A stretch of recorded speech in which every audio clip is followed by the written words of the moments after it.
Hello and welcome back to our channel.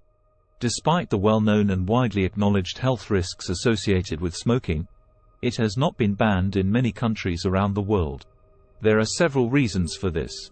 First, personal liberty and autonomy. One of the primary reasons why smoking is not banned is the concept of personal liberty and autonomy.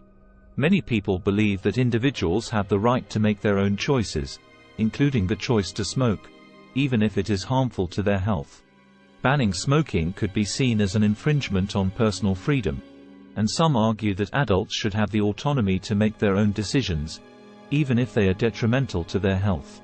Second, economic considerations. Tobacco industry is a multi-billion-dollar industry that generates significant revenue for governments through taxes and provides employment opportunities. Banning smoking could result in significant economic repercussions, including loss of revenue, unemployment, and negative impacts on related industries, such as farming and manufacturing. As a result, governments may be hesitant to ban smoking due to economic considerations and the potential financial impact it could have on their economies. Third, existing regulations and control measures.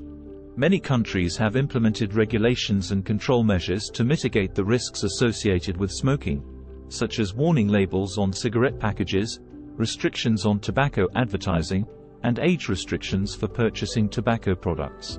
These measures are seen as an alternative to an outright ban, as they aim to reduce smoking rates and minimize harm while still allowing individuals to make their own choices.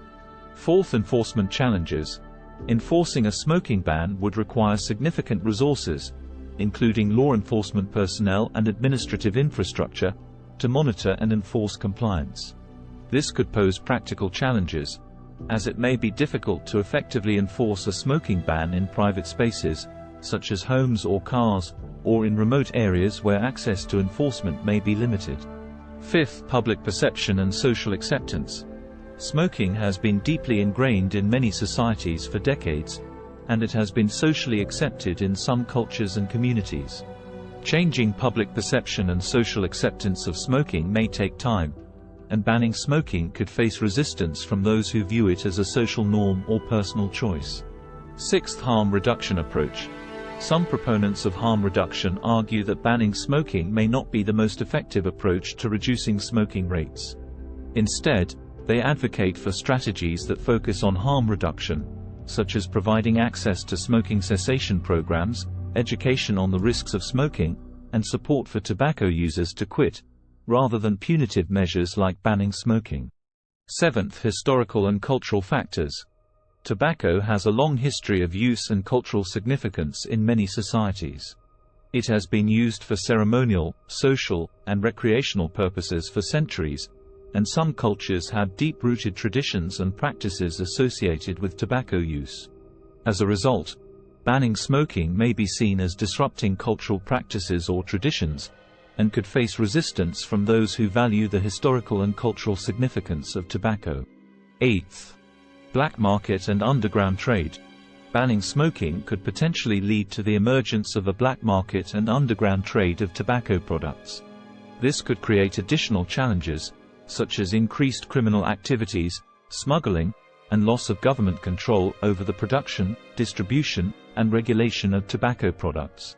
Governments may prefer to regulate and control tobacco use through legal means rather than risk the proliferation of an unregulated black market. 9. Nanny-state concerns. Some critics of smoking bans argue that it represents an overly intrusive, nanny-state approach, where the government restricts individual freedoms and makes decisions on behalf of individuals. This perspective holds that individuals should have the autonomy to make their own choices, even if those choices are harmful to their health, and that excessive government intervention in personal lifestyle choices sets a dangerous precedent for other areas of personal freedom.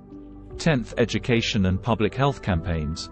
Many countries have opted for education and public health campaigns as a means to reduce smoking rates, rather than an outright ban.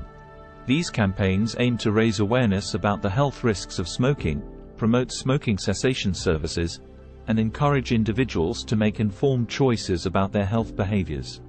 Governments may believe that investing in education and public health campaigns is a more effective and less intrusive approach to reducing smoking rates, rather than imposing a ban. Hope you know about why smoking is not banned.